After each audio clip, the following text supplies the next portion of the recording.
সম্মানিত দর্শক, রংপুর সদর উপজেলার বিভিন্ন স্থানে আমন ধানের ফলন বিগত বছরের চেয়ে বেশি হবে বলে চাষিরা ধারণা করছেন। জানা গেছে, উপজেলার মমিনপুর, হরিদেবপুর, খলেয়া, চন্দনপাট, সদ্যপুষ্করী ইউনিয়নের বিভিন্ন দোলা বা ফিল্ডগুলিতে আমন ধানের ক্ষেতগুলিতে চারা গাছগুলি বিগত বছরের তুলনায় গোড়ালি বেশ মোটা ও সতেজ রূপে দেখা গেছে।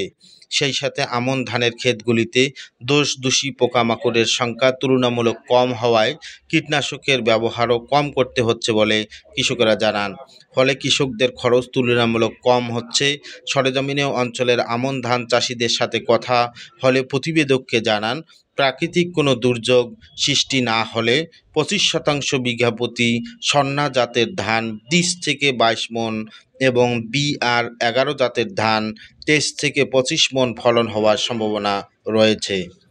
চাষি ফরহাদ হোসেন ওরফে বুলুমান শাহ জানান, চলতি মৌসুমে আকাশের বৃষ্টিপাত তুলনামূলক কম হওয়ায় কুচিয়া ভিটা ডাঙ্গা জমির তুলনায় নিচু ডোবা জমিতে ধানের ফলন ভালো হওয়ার সম্ভাবনা রয়েছে। সম্মানিত দর্শক, আপনারা যারা গালিব টিভি দেখছেন দেশ ও দেশের বাইরে, আপনাদের সকলকেই আন্তরিক ধন্যবাদ এবং অভিনন্দন জ্ঞাপন করছি।